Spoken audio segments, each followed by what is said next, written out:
Hey, welcome back, everybody. Hi there. This is our trip to the Holy Land, and I've got Jonathan. Wait, you're not Jonathan. You're right. I'm not Jonathan. All right. Well, I've got Pastor Dwayne with me this week, and we're going to be headed back to the Holy Land. A lot of good things for us in store tonight. It's our last week, and so I wanted to do a little bit of a review with you, Jonathan, and take you back, and then give you some new information too about the trip that's coming up. I know not everybody's going with us to Israel next year, but for those of you who are, have some exciting information that we're going to get to you.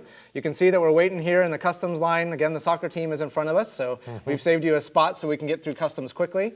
But right now, let me take you to our flight information. I want to introduce you to what we actually know to be our flights for next year. So you can grab your chair.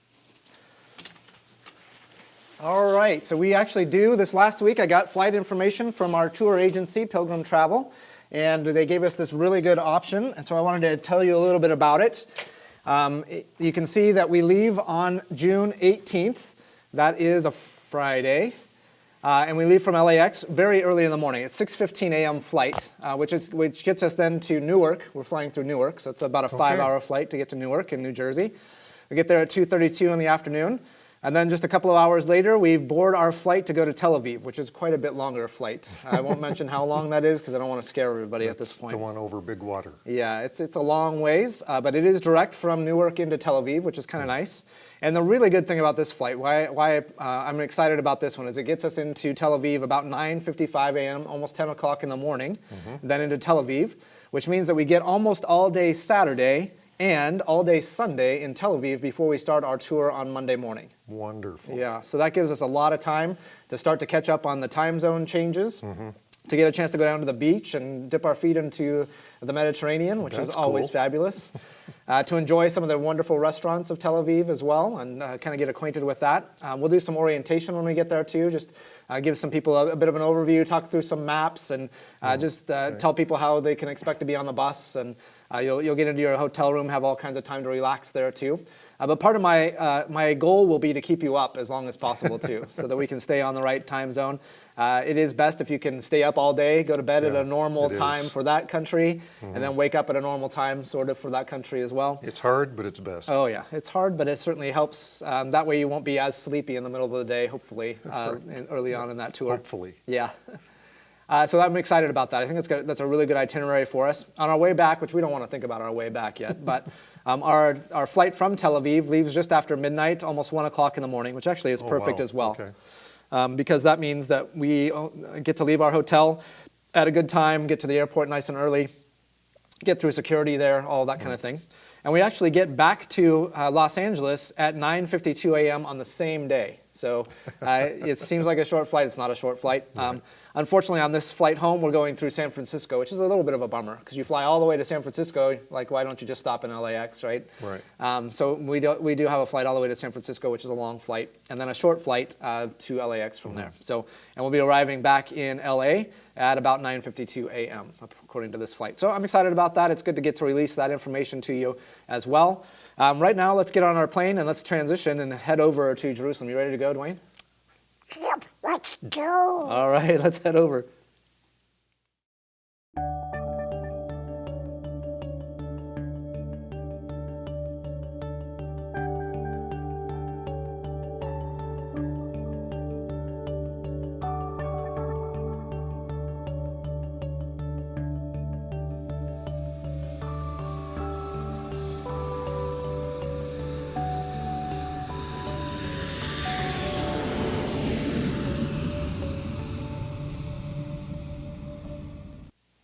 All right, so I wanted to put up for you our itinerary in a calendar form here as well. And you'll be getting a printed copy of this before too long for those of you who are going on the trip.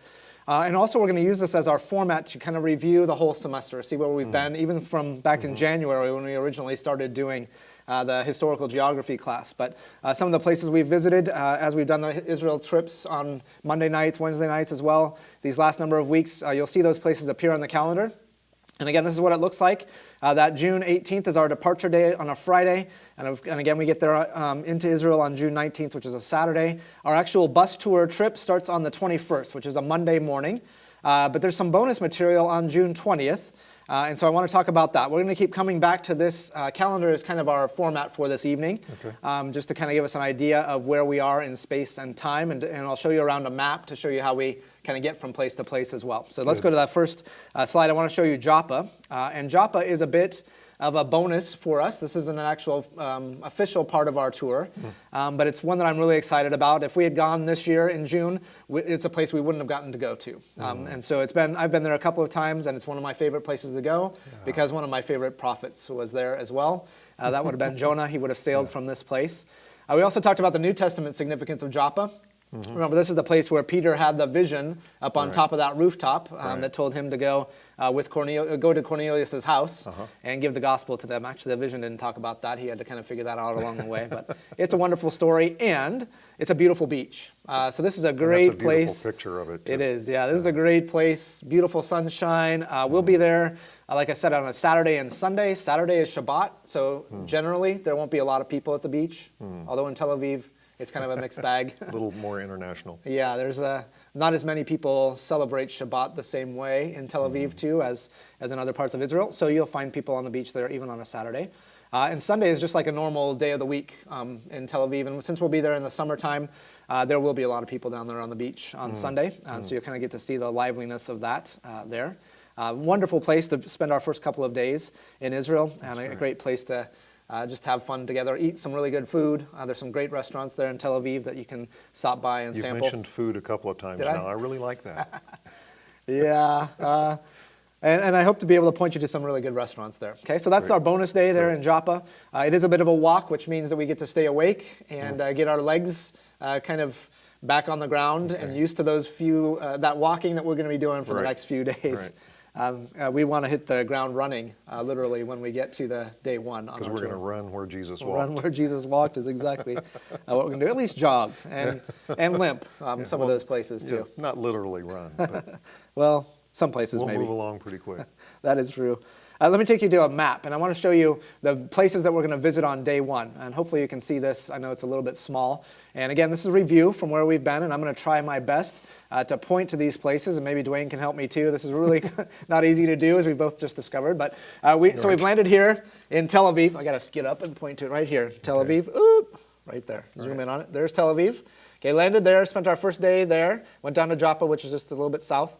And then today we're going to go up the coast to Caesarea as our first stop. Then up here to Mount Carmel, which is this thumb sticking out where my thumb is sticking out, right into the Mediterranean there. And that's Mount Carmel. And from Mount Carmel, we look over the Jezreel Valley, which is right in here. Okay, this part right here. And then eventually, you got it, all right? Eventually we end up at Nazareth. That's our last stop for the day. And we actually stay in Nazareth this time, which I'm really excited about as well. That's cool. Have a nice hotel in Nazareth, and there's some really fun stuff that we're going to get to experience there. So it'll be my first night staying in Nazareth, and I'm really excited about that. So I wanted to show you, again, by way of review, these places. So let's go to Caesarea, and to bring it back to your memory. Remember who built Caesarea? That would be Herod. Herod the Great, right? It was there wasn't a very good, suitable port on the Mediterranean, and so Herod wanted to build one so he could have all of his friends come and visit. He built a very Roman city here on the seaport, and we get to see some spectacular ruins from that city, which actually functioned as the capital for about 300 years, the functional capital really for Rome in Israel.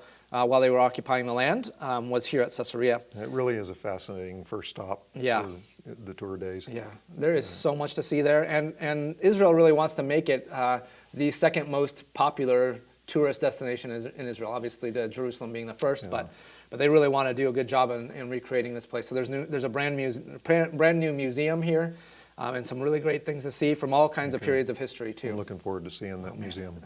It's really cool. Actually, I haven't seen the museum yet, but the rest of the city is really cool. So Yeah, there's it is the fun. hippodrome's there, the theater is there, the harbor, the port, it's all there. So it's really cool I to love see. sitting in that theater overlooking the Mediterranean. I would love to see a concert there. breathtaking. Maybe Yeah. you can do a concert Yeah, there. okay. That would be great. I'll bring a guitar Bring your along. guitar. I'll just happen to have one. I don't know if I can recognize you without a guitar, actually. So Who is that man? I'm glad you're bringing your guitar. From Caesarea, we make our way up the hill towards Mount Carmel. And that's a great viewpoint over the Jezreel Valley from here. This is one of my favorite places to kind of get us oriented on day one, to see some of the things that are before us. It's one of the places where you can see almost to the coast, down to the Mediterranean, and you can see almost all the way towards the Dead Sea as well. So you get a really good view of the whole land from here, including right where my hand is right here, Megiddo, which is a destination spot for a lot of people as well. And a lot of stories to tell about Megiddo and the Jezreel Valley. Straight up above your head there, Dwayne, actually a little bit off to your, up to your side if you point towards the side of the screen. Other side, keep going. That's Mount Tabor. That is the Nazareth Ridge over there where Jesus grew up too. So we'll be able to see that. That's Mount Tabor. Mount Tabor. And then all the way over there is Mount Gilboa. Right. Up on top of my head there, okay? This is a wonderful place, like I said, to get an idea of what the whole land looks like and get yourself oriented a little bit. And we'll spend some time there getting our sense of direction a bit. And from there, we will go down into Megiddo. And we talked about Megiddo quite a bit in week 3 or 4 on our show here. Talked about how it's a tell, a number of different cities built on top of each other. Right. At least 22 different civilizations have had layers of cities built here. So we'll see some of the digging down through those layers and see some of the things constructed by Solomon there, including a gate constructed by Solomon, other things there. I remember going down into the water source. At Megiddo as well. And we'll do that. And that's right where your head is where the water source is, I believe, if I'm looking at this one right. So that's right where the water source is. And yeah, you can go down into it, and you're really walking back in time then, because the water source goes all the way down to bedrock. So you move all the way through those civilizations as you walk down the water source. So it's pretty cool. From Megiddo, we'll make our way up to Nazareth, and we'll spend a little bit more time in the Jezreel Valley, maybe get a chance to talk about some of Gideon's Spring is down there. So you might get a chance to talk about where Gideon had his army whittled down to 400 to face the 10,000 or more that he had there, and we'll be able to at least see the spring. It's great to be able to tell that story in that spot. Yeah, the Jezreel Valley, like I said, has all kinds of cool things to talk about. Now we're standing on top of on top of the Nazareth Ridge, and you can see the modern city of Nazareth right between us there. In fact, where Jesus' hometown would have been probably right in the smack middle between us there, a little bit of a dip in that valley. And there's a church that's built on top of the place where they believe that Mary heard from the angel that she was going to have the Messiah. And anyway, a lot of reasons for that. There's some evidence for that. Some of it believable, some of it maybe not so believable. But we'll visit that place. And that's obviously a great story to tell too. Yeah. It's a beautiful church too. It's one of some churches you walk into in Israel and you just think, I can't understand what's going on here. But that one in Nazareth, actually, you can. It's a pretty neat place.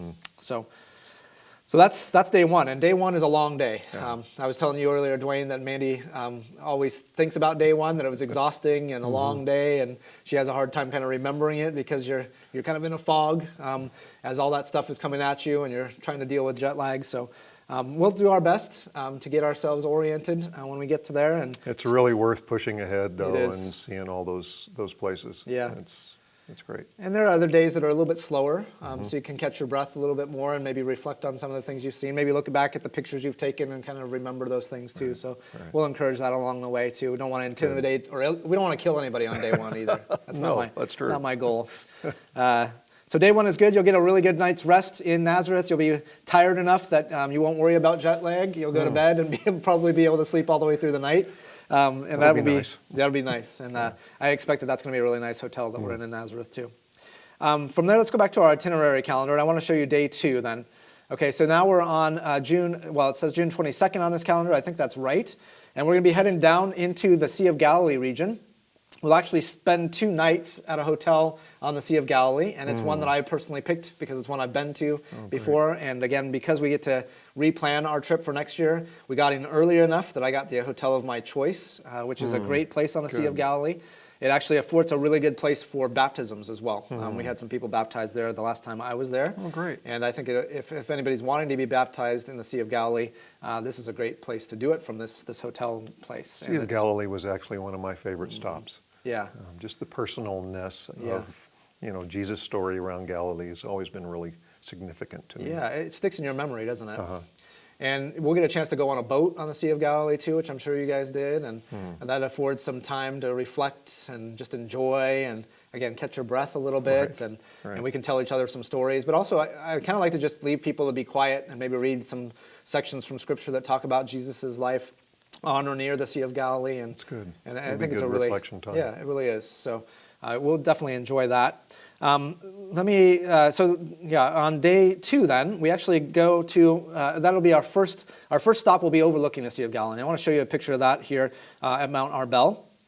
I didn't do the places visited. So the places visited, so we're now up here at the Sea of Galilee, which is this little lake right here, right there. It's a harp-shaped lake, which actually, we mentioned earlier, it has a different name. Sometimes it's called the Sea of Gennesaret, right. or the Sea of Kinnereth. And the Gennesaret actually comes from harp, and so that's where it's kind of named out, because it looks a little bit like a harp if you can see the harp shape to it there. Right. And so you can see where we've got 2 stops really basically here. That's Magdala here, and this is Capernaum right here. Okay, so the very northern edge of the Sea of Galilee is where Capernaum is, and we'll spend some time there. So I want to show you a picture of Capernaum now. We'll zoom in on it a little bit. And the picture, first Mount Arbel. Sorry, here we are. This is the Sea of Galilee, the northern edge of the Sea of Galilee, and we're actually sitting on the precipice of a cliff here, Dwayne. Mm-hmm. And I know, it's a little bit scary, but it's worth it for the view. And there's some really fun It is a things to beautiful talk view. about from here. Particularly, we'll talk about how traffic moved through the Holy Land in ancient times, and the significance of this place for that, and why Jesus would take a place like this as his home for ministry. There's a lot to discuss here, and I think you'll really enjoy that. One of the reasons I brought Dwayne along is because he's going with us next year, Lord willing, and he's already been. And looking forward to that. Yeah. Yeah. Been able to go 4 times, actually. So this will be number 5. Okay. So it's going to be really fun to have you along, and It'll be great to be especially with your guitar and with your wife as well. Yes, Kathy's coming. All right. So I really look forward to that. Me I too. think we'll just really enjoy having that time together, and you'll enjoy having Dwayne along on the trip with you too. Okay, so sometimes on trips, what we do is actually hike down that cliff. Have you done a hike down I have from not. Mount Arbel? Okay. No. I've done it 3 different times actually. Okay. And it is sometimes a little bit of a technical hike. There's some places where it's a little bit difficult. Honestly, to get down, you're actually holding on to some things that are driven into the rock to kind of lower yourself Okay. down. And it's a long walk too. So I've decided this year to eliminate it from our trip because it takes too much time, honestly. And there's so much we want to do on this day that I thought it would be better to spend some time up here talking about some things, and then cut out the hike, which would take a lot of time, and it's actually really hot by the time you get down to the bottom of it. And so it takes a lot out of you, kind of saps your energy. And I wanted to reserve that energy for some other things on this good. day. Good And so we'll go thinking. to Capernaum, and that's, again, on the northern section right over here is where Capernaum is. Let's show you a picture of what Capernaum looks like a little bit up close. Some excavation has been done at Capernaum, but actually not a lot. There's a lot that's been left unexcavated here. Capernaum was a bustling town in the 1st century, and you can't really tell that by being there now. Now there is a kind of a tourist. There's a couple of churches there. There's a Greek Orthodox church and a Catholic church that are there, and they kind of share the site. Although sharing is a very generous word for how they do it. There's some contention, some tension between them a bit. But there's some very interesting things to go to. We talked about earlier the Peter's House Museum, there, Right. the spaceship that you look down through the floor, and you can be hovering over Peter's house, as it were. Very interesting. Yeah. Some other cool things to see there. A great synagogue from the Yeah, just after the that 1st is. century. That's wonderful to see. Yeah, and we'll spend some time talking about Jesus teaching in the synagogue there in Oh, Capernaum. great. Yeah. Good. So that's a lot of day 2, although we'll go to Magdala too. I didn't put a picture in of it, and we will also take our boat ride on day 2. Oh, so fun. It's great. It'll be a really fun time that day. The boat ride is one of my favorite memories, Yeah. actually. Yeah, it's one that you can't really forget, right? I think it's just one that so ingrains itself in your memory, you can't really forget it. Let me take you back to the itinerary calendar, and we'll show you where we're going for day 3. Okay, so day 3 is going to be that Wednesday, June 23rd, and you can see it's the northern Galilee area. And now we're going to be making our way up towards the northern boundary of Israel, actually. So our base is Sea of Galilee, and we're actually going to stay there one more night. But we're going to take the bus up all the way to the very northern part, northern boundary of Israel, especially ancient Israel. Okay, Right, so right. we start by going up the valley and we climb up quite a bit from the Sea of Galilee up to our first stop, which is Chorazin. And Chorazin was one of those cities that Jesus cursed Right. because he preached there so often. He did miracles there, but they refused to believe. Didn't listen. Didn't listen to him. I've got a picture here for you of Chorazin. Oh, but first of all, the places visited. I keep forgetting to go back to the map. So that's not like me at all. I'm a map guy. So like I said, we're going up north, and so we started here at Capernaum, and we're making our way up along this valley, which is the Hula Valley, not for hula skirts, not the Hawaiian Hula Valley. Oh, okay. It's Huleh. We're not mixing our cultures. No. That would be interesting, though. So we're starting here at Chorazin, and then we're going to go up to Hatzor, and then Dan up here at the very northern edge, and then Caesarea Philippi. Okay, so Caesarea Philippi and Dan very close to one another.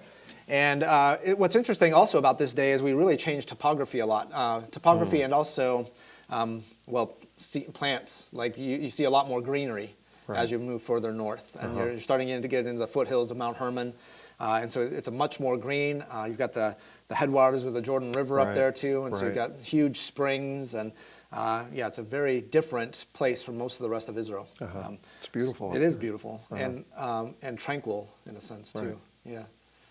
So I really like that. So let me show you Chorazin, a picture of that. And this is one of the synagogues there in Chorazin. Probably, if not the place where Jesus preached, then maybe right on top of the same spot as where Jesus preached. And it's all built out of local basalt, which is a volcanic rock that's in this area because there's a lot of volcanoes, extinct volcanoes, obviously. But in this area, a lot of volcanic activity. And so the rock in this particular area is basalt, which is easily built out of, carved. And so we'll see that's what the houses are made of. That's what the synagogues are made of. And we'll get a good glimpse of that. From Chorazin, we head to Hatzor, which is just a little bit further north. Another large, significant tell. One of I want to say it's the second largest tell in Israel. And it's not just this hill. It's surrounded by a vast system of villages as well that surround this tell, because it's a huge area for farming up here. And it was very significant for the Old Testament, and particularly for the conquest. Joshua came through here after coming through Jericho, and he conquered this place and he burned it, and there's archaeological evidence of that event here that we'll see. And I don't know what time we started, so I'm trying to figure out how long we have here. How long have we been going, Joseph? I don't know if I looked carefully enough. Yeah, I see the time, but I don't know what time we started, so, okay. So, good, I just want to try to keep us on the time schedule if I can here. Okay. So, paying attention to what's going on, trying to pay attention to a couple of things at once. All right, so that is Hatzor. Then we make our way up to Tel Dan, all the way up here in the north, and actually right between us is a reproduction in metal of an altar, a high place. Right yeah, in you can there. see the horns of the altar. Right, Yeah, just right that's there. a horn of the altar there. And this is one of the places where Jeroboam, when he separated from the southern kingdom, right, when the 10 tribes went up to the north and became Israel, and the 2 tribes that stayed to the south and were Judah, when he did that, he set up 2 places of false worship, one of them being in the farthest north, and that would be here at Tel Dan, and this is actually that high place right here. So this is the altar. Right behind me actually is technically the high place, the Holy of Holies of that high place. Or I guess you could call the unholy of unholies in this situation. Maybe that's best. Because there would have been the altar would have been out here, then you go up the steps into that part of the temple, and so we're sitting right in that temple of false worship here. A very sad place to commemorate here. But this place is also very ancient. Abraham was here, and there's a gate that has been excavated from the time of Abraham here too, which we're going to spend some time at. And some other really great things to see here. A short little hike that we go through to get to this place too. So I hope the hike doesn't scare anybody. So it is short, it is enjoyable, it's mostly flat, you're not really going uphill, and there's a beautiful stream flowing right by you. That's So great. It's a great. And I do remember that gate that was excavated Yeah. in Abraham's time. It's amazing. Pretty impressive, Yeah. Mud brick gate, and Right. a lot of has survived, so really cool to see. From Tel Dan, it's just a short little jaunt over to Caesarea Philippi, and we talked about that being also a place of false worship built by Herod Philip, in honor of Caesar. And we talked about, when we were there that week, we talked about how so many different little idols were put in the niches around these caves around here. Right. And there was a huge spring that flowed out of that big cave there as well, and it was It was meant for Roman soldiers who were on leave to come and kind of spend their time and their money worshiping at a place like this and doing all kinds of other things at a place like this. So a place of great debauchery up here in the north, which was kind of characteristic of a lot of Old Testament and New Testament history, unfortunately, way up here in the north. It's sad that such a beautiful place was used for such sinfulness. It is. And you know what? Jesus brings the disciples up here and he points that out to them. And actually, he asks them, so who do people say that I am? And he directs their attention away from these false gods to the one true God and to himself as the way, the truth, and the life. That all happens right here in the area around Caesarea Philippi. I don't think they were actually at this place. That would have been revolting to them probably, but they were in this area according to Scripture.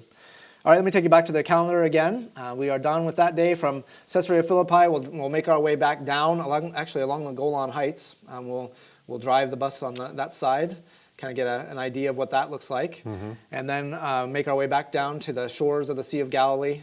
Hopefully get there in time to watch the sunset over the Sea of Galilee, which we will. Have a nice dinner there.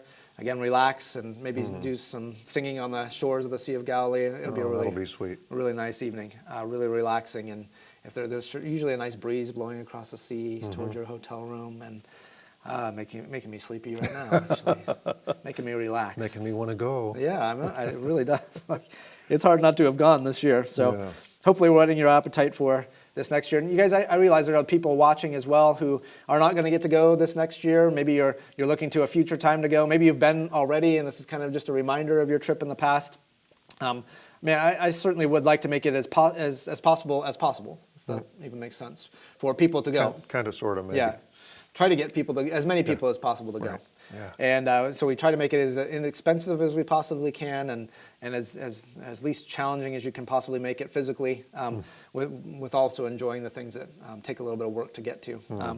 So I just want to invite you to come along. I know that's not going to be possible for everyone, but thank you for joining me anyway through the journey through the Holy Land. Okay, so this is the itinerary. Again, coming back to our hotel room, getting ready for the next day. And on the next day, we're going to be making our way south now from the Sea of Galilee, and we're going to be going along the Jordan Rift. This is the hot area in Israel.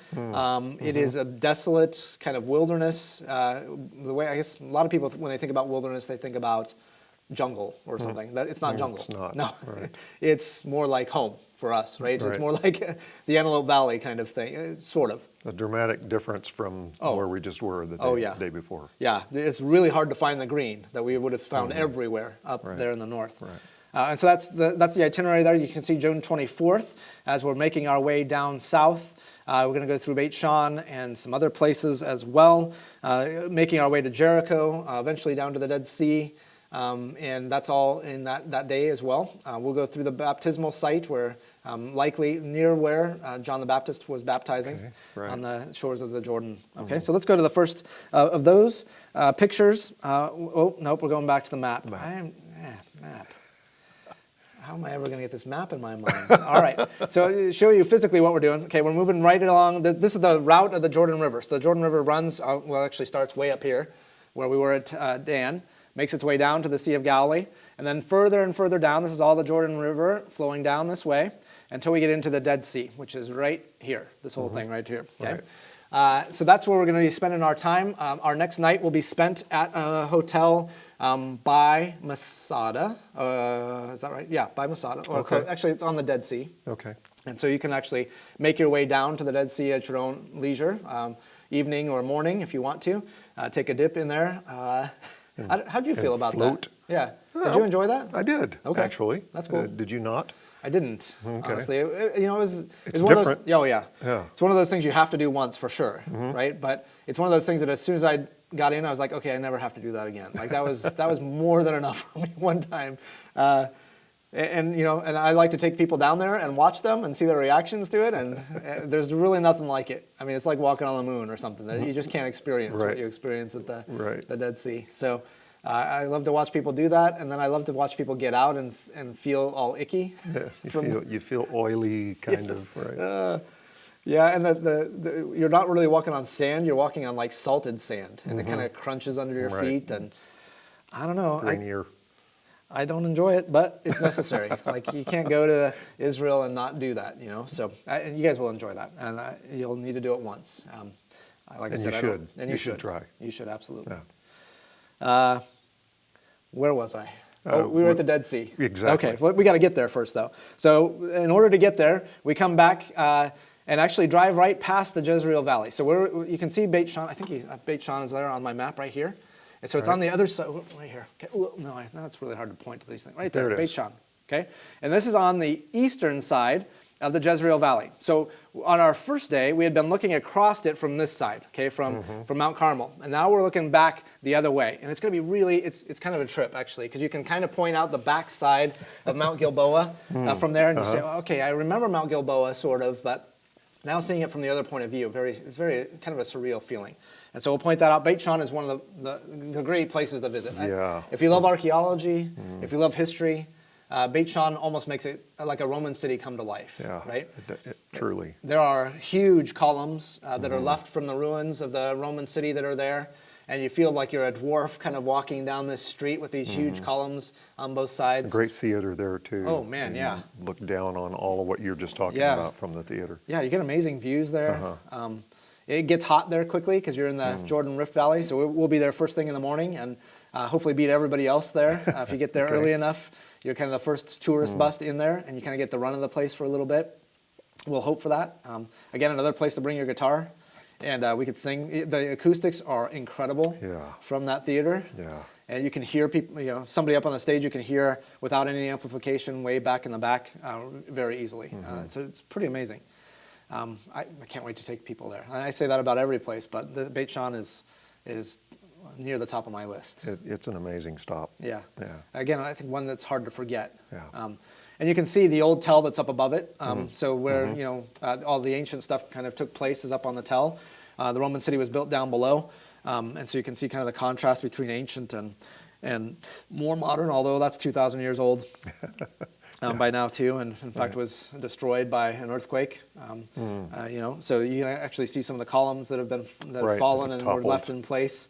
And the city was basically abandoned after the earthquake, and then buried after hundreds of years of neglect. All right, that's enough about Beit Shan. I got to take you to Jericho, so we're moving a little bit further south. And actually, on our way to Jericho, it's after Qumran. I think we go after Jericho. We go to Qumran. So yeah, so we'll go to Jericho first. Here's the tell where the walls came tumbling down. Again, man, so much time can be spent here explaining Old Testament stories and how they coordinate archaeology with history and biblical history. There are many who would claim that the archaeology and the biblical history don't match up, but I think there's a very good claim to be made for them matching very well.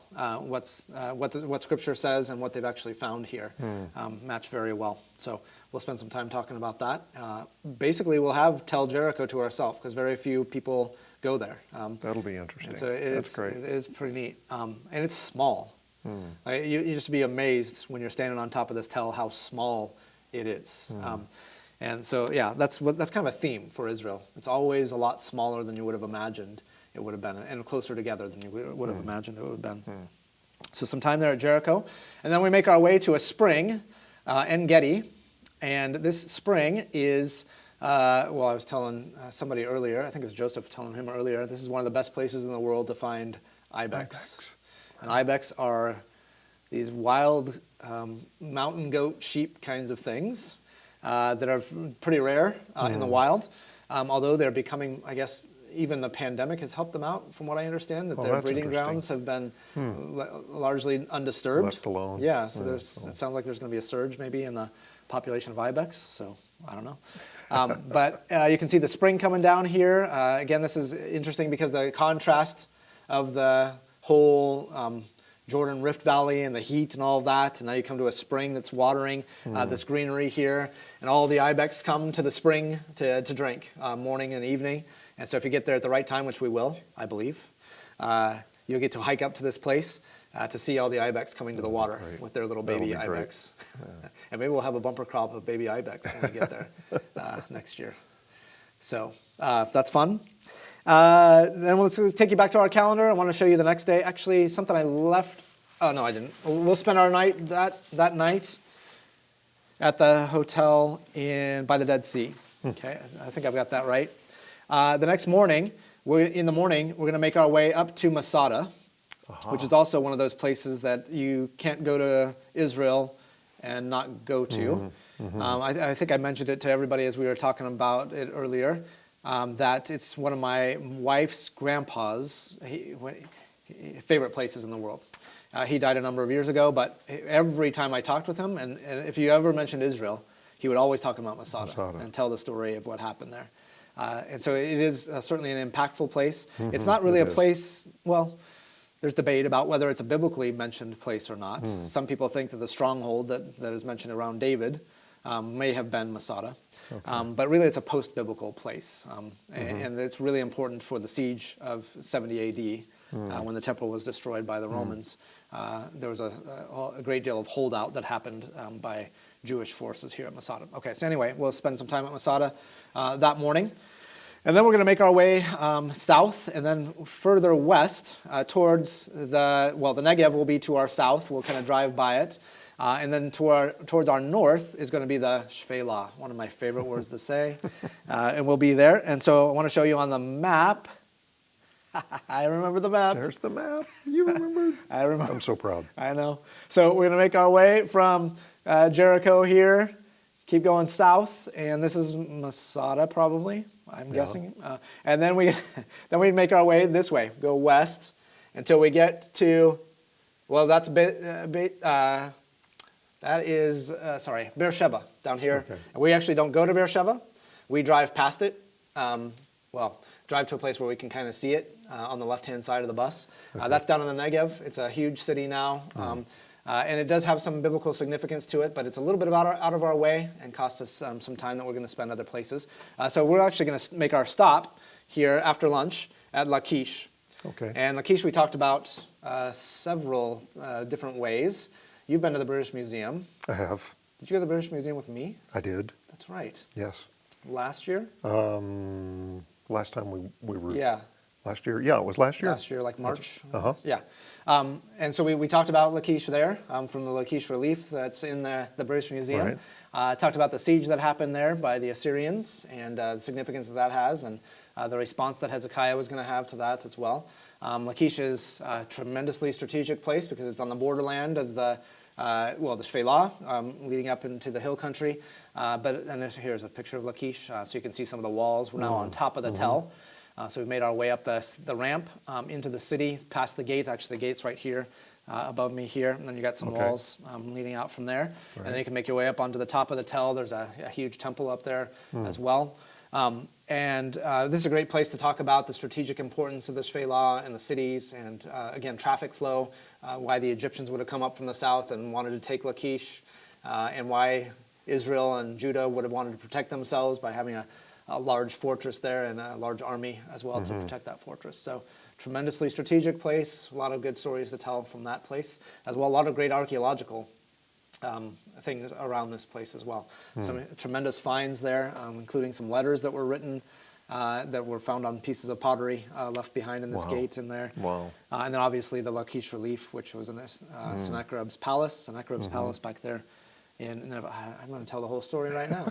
All right, so I got to leave some stuff for me to actually talk about when we get to Lachish. So we're going to move on from Lachish, and we're going to head towards Jerusalem, moving through the Shphelah. And I want to show you a picture of what the Shphelah looks like. And actually, we're now just above Lachish, and so you can see these low, rounded hills here with the valleys in between them. Not too hard to travel those valleys. They're nice, wide, broad valleys. Good places for farming as well. But then you make your way up into the hill country, which is behind me here. This is the hill country of Judah here. And you can see that it's much more steep, much higher elevation, much more challenging in terms of moving an army or a caravan into that place. And so this is a place where you would want to have your major cities because they're protected. Right? That's where Jerusalem is up there in that hill country. Right. So that it's protected from all of that traffic that's moving along the coastal plain down there. You remember anything else? Do you remember taking some time in the Shphelah? Did you visit places like Beit Shemesh or Azekah or the valley there where David and Goliath? We did go to, was it Valley of Elah? Elah Valley, yeah. Elah Valley. Yeah. We did go there. Okay. Of course, picked up some stones. Did you get the very ones that David left behind? Of course. Okay. And the Israelis will tell you, take as many stones as you want because we have too many. Yeah. Yeah. And they bring in truckloads more to Right. to replenish the actual stones. The real stones, yeah, I don't know that if they we do- pick up. Yeah, I don't know if they smooth them out and round them out to make them, but yeah, that is true. They do bring in truckloads of stones for tourists to come get. But I'm sure you'll find the exact right one when we go back this next time. They're great souvenirs to bring back from that place. All right, from the Shephelah, we make our way up into Jerusalem. And we talk about how you always go up to Jerusalem, right? That's Scripture always talks about going up to Jerusalem. Right. That's the theological idea. And it is true in some sense that you come up to Jerusalem. But when you get there, you're actually no longer going up, because you have to kind of come down into Jerusalem before you come up into Jerusalem, because it's surrounded by hills, right?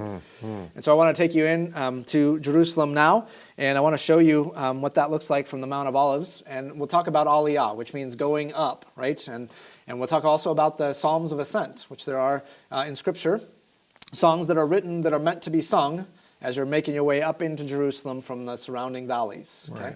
Right. So you'll come down the Mount of Olives and then up through the Kidron Valley, most likely, and into the temple steps. And I know you brought your guitar, and I there's did. a really good song of ascents that you know that is very fitting for a time like this. So can't have Dwayne on without having him play some guitar, and I thank you for bringing that along. Just happened to have it. Just happened to have one. Awesome. Psalm 125.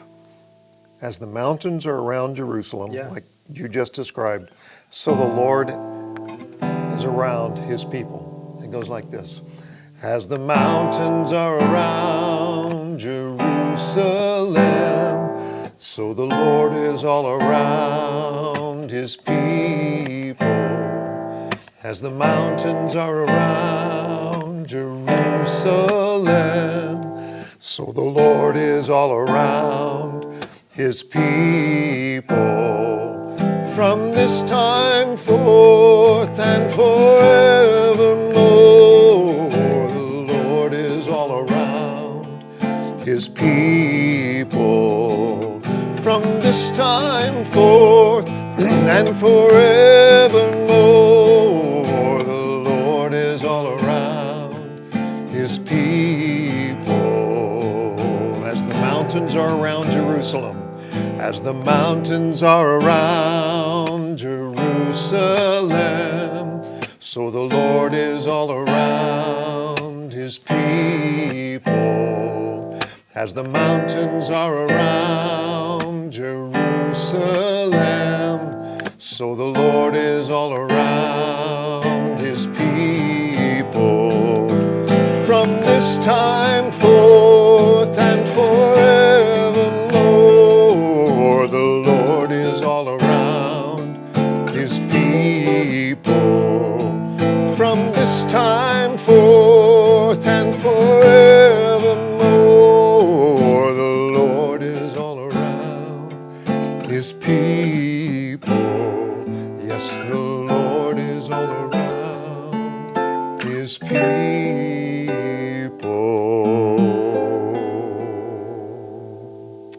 That was verse 2 Amen. of Psalm 125.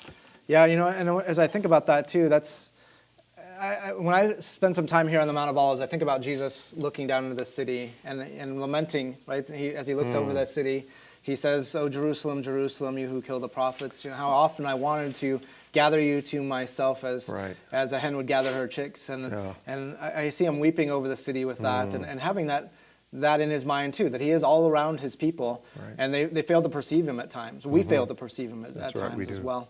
And one of the things I love about coming to a place like this is it helps you to perceive him. I think you will, as you're there, have just a real feeling of him being all around. It really is true. Yeah. You sense that. Yeah.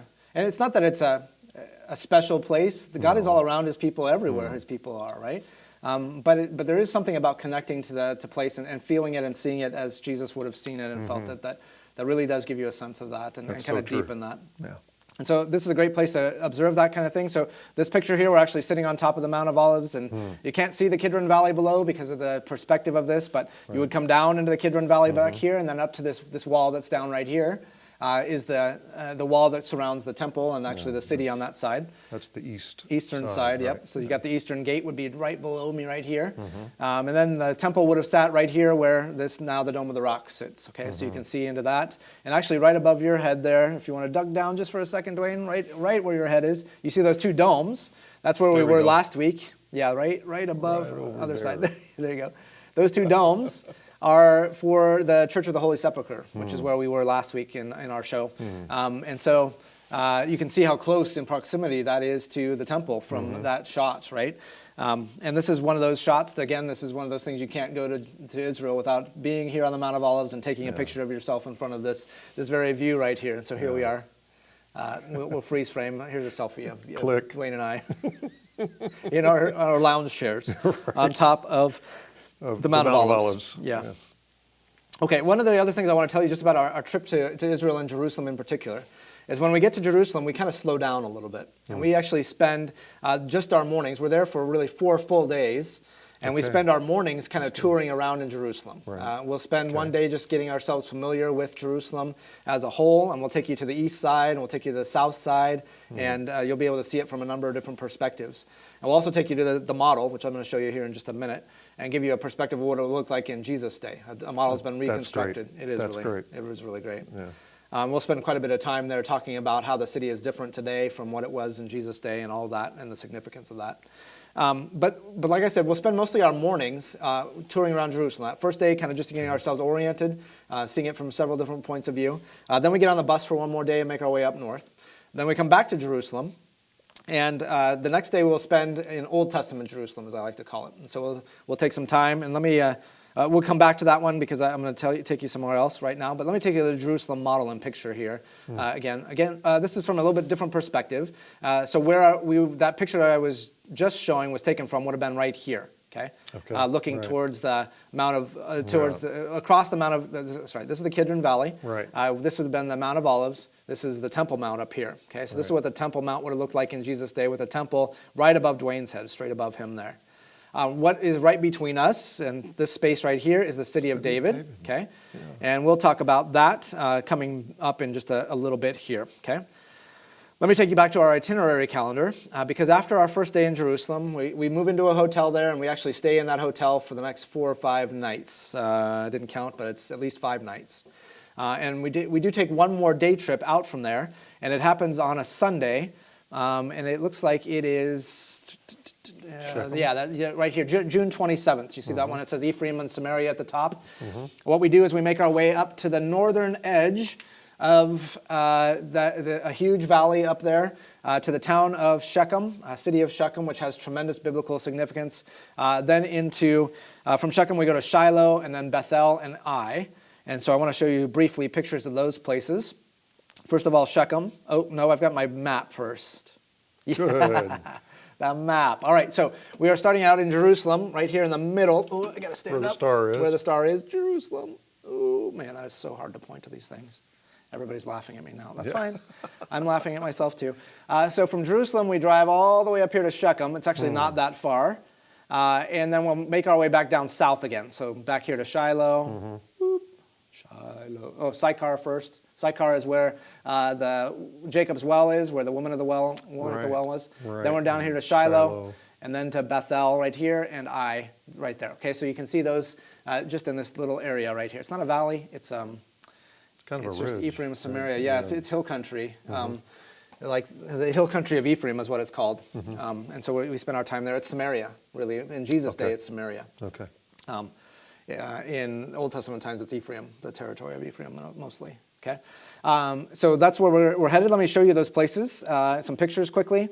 This is Shechem, and this is the gate into Shechem right here. Okay, it's actually a sliding gate. So these two huge stones here have hewn out troughs where a gate would have sat between them, and they could have brought it in and out when they needed to close the city off. We'll spend quite a bit of time at Shechem. There's some amazing things to see here. This is a place where almost absolutely nobody goes. We will definitely not see any other tourist buses here. They've been trying forever to get tourists to come to this place. They've been trying to make a visitor center. There's a little modest visitor center there now, but it's in West Bank territory, and so you make you make everybody's day when you show up with a tourist bus there. There's kids will come from the woodwork here and want to sell you soap and some other things. Anyway, interesting place. So we will spend some time talking about Shechem and a tremendous biblical significance in this place. And then, like I said, we'll go to Jacob's Well, and Lord willing, we'll get to go into the church and actually drink water from Jacob's Well to be the right where Jesus would have been ministering to the woman at the well there. That's wonderful. It is tremendous. It's fabulous. The church itself is a bit confusing, but to be in that spot where the well is, I mean, there are very few places where you can say Jesus was within inches of where I'm standing right now, because it's a small little impressive place. Okay, so we go to Shiloh next. After that, my wife's favorite place to go, a spaceship building here. I told you, Dwayne, what goes on in that spaceship building. There's a wonderful film that they show here. That hadn't been built when we were there. Yeah, so. it's relatively recent, and there's a lot of work being done at Shiloh. It's been excavated almost continuously, except for this year. Going back 6 or 7 years now, by an evangelical group actually is doing the excavations there, which is a little bit unusual. But Shiloh was the place where the tabernacle sat. Mandy mentioned it last week, for about 369 years, give or take. Tabernacle was there. And likely the Ark of the Covenant, at least for most of that period as well, although it's mentioned as having been at Bethel as well during that period. So hard to sort all that out, but and Scripture doesn't tell us a lot of detail about that. But that's Shiloh. It is a wonderful place to visit. It is the place where Hannah came with her husband to pray for a boy, and Samuel then comes along, and she dedicates him to the Lord, and lots happens from that. So that's Shiloh. Let's go to Bethel then. This is the house of God, and this is we talked about this temple. Sorry, not a temple. It's a church. And we're sitting where my chair is right now is in the apse of that church, and so meant to commemorate a spot that is tremendously significant. This is, I believe, the very spot where Jacob's ladder would have rested. It's the very spot where Abraham would have been shown the promised land by God and promised that he would get everything to the north, the south, east, and the west from here. That was the inheritance that he was going to enjoy. Significant spot. Whew. Yeah. Then it changes though, because in the later part of the Old Testament, this is that other spot where Jeroboam sets up a false place of worship at Dan and Bethel. So that he puts one of the golden calves, not in this spot. It would have been in the city of Bethel, which is a little bit ways to the side of me here. But this is a very tremendously significant place for Old Testament history. Not even mentioned in the New Testament, though. That's completely gone by the New Testament period. All right, and the one more that we go to is Ai, and I don't know why, but I love Ai. It's so You great. like saying it. I know. And there's so many things you can do with the pronoun I as you go here, right? And one of Dr. Bookman's favorite things to say is he talks about an archaeologist who got up at a conference, and he just exclaimed, "I was excavated by a woman." And that's supposed to be really funny. And it's true. There was a woman archaeologist who excavated this place, and this doctor of archaeology just gets a kick out of saying that, not that he was excavated by it, but you get it. Yep. Anyway. We get it. You get it. I don't need to talk with you. about it. Okay, great. So way back behind me there, you can see the Jordan Rift Valley with the Dead Sea. It was a little bit cloudy on the day that I took this picture, but trust me, the Dead Sea is back there. And where Gilgal would have been, which would have been the base of operations for Joshua as they conquered the Promised Land, or the beginning stages of that at least, they would have come right up this valley right here to come to conquer Ai. And it's a big climb, but a doable climb. You can almost picture in your mind the armies of Israel coming up here to conquer Ai. Right. Not just a one time, but a second time. Yeah, 2 times. Yeah, first time doesn't quite work. All right, so that's day 7. It'll be a good long day as well. This will be our last day on the bus, though, really, touring around. We may get the chance to use the bus for shorter periods, but this will be the last full day on a bus, let's put it that way. Then we head back to Jerusalem. We stay there again that night. So you'll be tired. We'll be tired. Lots to talk about after a day like that. Hopefully regroup a little bit. And then what I said, we head back to Jerusalem. And again, it's just half days that we really spend in Jerusalem. Okay, so, we're there the whole time, but it's half days of structured touring. Let's say it that way. So I'll lead you to some places. We'll talk about some very significant places. But then in the afternoon, it's kind of free time. And I love doing that because you can do what you want with it. I really encourage people not to go back to their hotel room and just crash and nap, because how many days do you get to spend in Right. Jerusalem, right? So it's not sleeping, hopefully, but getting a chance to explore the old city on your own, kind of get familiar with it a bit, maybe go back to some of the places that we've talked about and kind of cement those in your mind, because we'll spend some time, but not a lot of time in those places. There's also some other things to experience in Jerusalem. I know we talked about one earlier that you guys got a chance to go to and that we will go to as well. Yeah, Yad Vashem, Yeah. the Holocaust Museum. Yeah. What did you think of that? Worth doing. It's an emotional experience, Mm-hmm. but it's worth seeing because you see God's plan at work even in that adversity, Right. and how Israel has returned, Yeah. and God's people could not be destroyed, Yeah. by other men. Yeah. But it is an experience worth taking, Yeah. worth having. It does take some time. It You does. want to spend 3 or 4 hours Yeah. probably there. And so it might be one of your full afternoons. Mm-hmm. And I do recommend that. And certainly Mandy and Jordan will be going there. And I'll plan to take people if necessary there too. I've been there several times. And like you said, it is emotional. And it's disturbing, I would say too, right? And it's true. Yeah. But it's a place to go to. Like I said, also, there's other places within Jerusalem that I'll point out to you, some great places to buy souvenirs, and I would recommend waiting till you get to Jerusalem to buy souvenirs. You're going to get the same stuff you'll find everywhere else, but usually at a little bit lower price. And you won't have to lug it around with you everywhere else. If you've got it in Jerusalem, you'll only have to pack it once into your suitcase. But anyway, I'll show you some of the best places, I think, in order to buy souvenirs. And also some really good restaurants to eat at. And I'll take you to Ellie's shop as well. And I was telling Dwayne about this a little bit. Ellie is a Torah scribe. He's a certified Torah writer. And so he will show you the kinds of materials that he uses, talk about what kinds of materials can be used to actually write an official Torah scroll. He will write your name in Hebrew if you ask him to, or one of your favorite verses. And I forgot to bring it along with me tonight, but I have Deuteronomy 6:4, which is one of my favorite Old Testament verses that Ellie wrote out for me. And That's so cool. He takes time and he loves to talk about it. He's a very outgoing, gregarious guy. So we'll stop by his shop and I'll introduce you to Ellie. And I think that'll be really fun for you to get a chance to get that kind of souvenir if you're up for that kind of thing. So I really love doing that.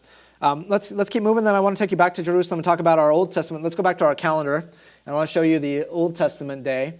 And so after we take our bus ride up to the north, we come back for Jerusalem Old Testament. That's June 28th on your calendar here. Of next year, we're going to Hezekiah's Broad Wall. I asked the very deep question: who built Hezekiah's Broad Wall? I'm thinking the title tells us. It was indeed Hezekiah who built Hezekiah's Broad Wall. I'll take you there. And then to the city of David. Why do you think it's called the city of David? I wonder if it had something to do with David. David, I think you're absolutely right. David lived in that very city of David. And we'll go to Hezekiah's Tunnel, also built by Hezekiah. I know it's misleading. It's very hard to get into your memory. But once you see it, it'll stick. And that's worth doing, too. It is all worth- of these are worth seeing. You're going to love it all. So that's kind of our Old Testament day. In Jerusalem, we'll spend the morning doing that, and then free you in the afternoon to go back to those places, try some other places, go to Yad Vashem if you'd like. The next day, let me show you some pictures again from Old Testament Israel. Go back to that Jerusalem from the Mount of Olives picture real quick. This is just to get a sense then of what Jerusalem would have looked like. And then Hezekiah's Broad Wall, let me show you that again quickly. Oh, it's a bunch of stones stacked up And there. it's kind of broad. A long time ago. It is broad, exactly. I forget how thick it is, 25, 30 feet thick. Yeah. And As I it would have remember. been much higher than what we have there for today. And then we'll go back and we spend actually 2 days really on Jerusalem of the New Testament. And one of those days is focused on what we talked about last week. So we talked about the Church of the Holy Sepulchre and its importance for the Passion Week of Christ. So both the crucifixion and resurrection. So let's go to that. Picture the Holy Sepulchre Church again. Remember, this is where we were last week. We talked about the ladder right here. We also took a little bit of a tour through there. I do believe this is the authentic spot where the crucifixion and resurrection took place. I think there's very good historical evidence for that. And so the church, may mislead you a bit in that, but and it may get you really close to these places, but I think this is very close to where the crucifixion and resurrection took place. So we'll go there for sure. We'll also go to the Garden of Gethsemane, see where Jesus spent some time with his disciples in prayer the night before the crucifixion. We'll go up to the the upper room, which was very significant, obviously, for the night of the Last Supper, Right. and also the gathering of the church on the day of Pentecost. They were all coming together when the tongues as of flame fell on people. Right. And that happened in that upper room as well. And so I'll take you to that very spot, and I think there's really good historical evidence for saying this is the airspace where that actually took place. That's a great visit, too. It is, yeah. So we'll spend one day in that New Testament Jerusalem really talking about that. Okay. Then the next morning, I'm going to take you to a place that I call Pilate's Porch. And it's really, it wasn't built by Pilate. I think it's the place where the trial of Jesus took place, at least the trial by Pilate took place. Okay. And we'll spend some time talking about that as well. And so that's kind of our last day.